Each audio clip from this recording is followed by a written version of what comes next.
भोपाल में पूर्व मंत्री और कांग्रेस विधायक सचिन यादव ने सरकार पर कई मुद्दों को लेकर निशाना साधा। उन्होंने कहा है कि कांग्रेस संगठन में जिला अध्यक्षों की नियुक्ति जल्द होगी, क्योंकि एआईसीसी के पर्यवेक्षकों ने सभी जिलों का दौरा कर अपनी रिपोर्ट सौंप दी है। वहीं लाडली बहना योजना और लव जिहाद जैसे संवेदनशील मुद्दों पर भी उन्होंने सरकार को घेरा। इसके साथ ही उन्होंने कुबेरेश्वर धाम में हुई घटना को लेकर भी चर्चा की। देखिए, जो आदरणीय राहुल गांधी जी की जो सोच है कि हमारे जो जिला अध्यक्ष हैं और उसके लिए जो संगठन सृजन का जो कार्यक्रम अभियान उन्होंने शुरू किया है, जिसमें जिले लेवल पे सभी हमारे एआईसीसी के जो पर्यवेक्षक महोदय थे वो आए थे और तमाम तरह के सभी जो दावेदार थे, उम्मीदवार थे, उन सबसे गहन विचार विमर्श हुआ। सबके पॉजिटिव्स और नेगेटिव्स का उन्होंने अध्ययन किया और अपनी जो रिपोर्ट है, विस्तृत रिपोर्ट उन्होंने एआईसीसी में जमा करी है। और सभी जो हमारे सीनियर लीडर्स हैं उनसे भी जो है इस पर चर्चा हो चुकी, विमर्श हो चुका है।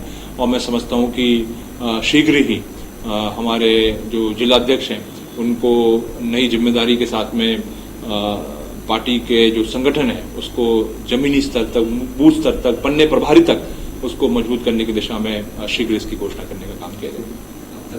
देखिए, हम लगातार यही प्रश्न उठा रहे हैं कि सरकार ने जब चुनाव के दौरान 3,000 रुपए माता बहनों के खातों में डालने की जो बात करी थी, क्या कारण है कितना लंबा समय बीत जाने के बाद भी हमारी माताओं बहनों के साथ में जो किया हुआ वादा था उस वादे पे को सरकार पूरा नहीं कर पा रही है।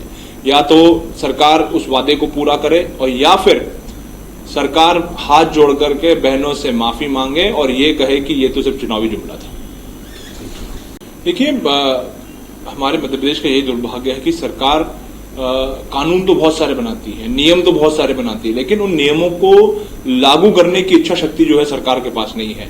और यही कारण है कि उसका जो दुष्परिणाम है वो हमारे प्रदेश की जनता को उठाना पड़ता है, हमारी बहन बेटियों को उठाना पड़ता है। और सरकार का जो दोहरा रवैया है, एक तरफ भारतीय जनता पार्टी के अल्पसंख्यक प्रकोष्ठ से जुड़े हुए एक भारतीय जनता पार्टी के नेता वो सरेआम हमारी हिंदू बेटियों के साथ में दुष्कर्म करते हैं, उनका शोषण करने का काम करते हैं, लेकिन सरकार मौन धारण करने का काम करती है, उसके ऊपर किसी प्रकार की कार्रवाई नहीं होती है। और दूसरी तरफ जो है जो कानून है उनको कानून को सख्ती से लागू करने का काम नहीं करती है। मध्य प्रदेश में एक तरफ भारतीय जनता पार्टी की सरकार महिला सुरक्षा के तमाम दावे करते हैं, जबकि जो रिपोर्ट आई है, अभी जो ताजा रिपोर्ट आई है, उस ताजा रिपोर्ट में पिछले 7 वर्षों में लगभग 54,000 हमारी बहन बेटियों के साथ में दुष्कर्म की घटनाएं घटी हैं। प्रतिदिन 20 माताएं बहनें दुष्कर्म का शिकार होती हैं। तो ये सरकार की जो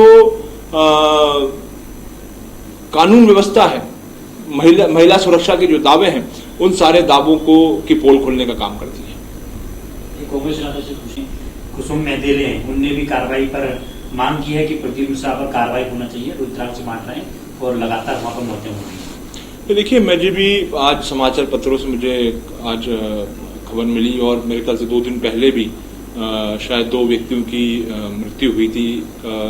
कल शायद 5 लोगों की सूचना समाचार पत्रों से प्राप्त हुई है।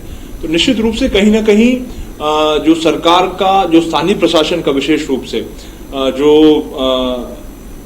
भीड़ तंत्र को जो मैनेजमेंट होता है, जिसको क्राउड मोबिलाइजेशन कहते हैं, वो क्राउड मोबिलाइजेशन में कहीं ना कहीं त्रुटि हुई है, जिसके कारण इस प्रकार की घटनाएं घटित हो रही हैं। तो सरकार को चाहिए कि इसको संज्ञान में ले और इस तरह की घटनाओं की पुनरावृत्ति नहीं हो, इस दिशा में सरकार को पहल और कदम उठाना चाहिए। रुद्राक्ष के चक्कर में लोग बाहर से आ रहे हैं, ना वहाँ प्रशासनिक व्यवस्था है, ना समिति प्रबंधन की कोई व्यवस्था, उस तरह के हादसे आए दिन हो रहे हैं। पहली बार ऐसा हादसा नहीं, पहली बार ऐसा जिम्मेदारियां तय होना चाहिए। देखिए, निश्चित रूप से जिम्मेदारियां बिल्कुल तय होनी चाहिए और प्रयास ये होना चाहिए कि इस तरह की घटनाओं की पुनरावृत्ति न हो। सर, अनिरुद्ध आचार्य ने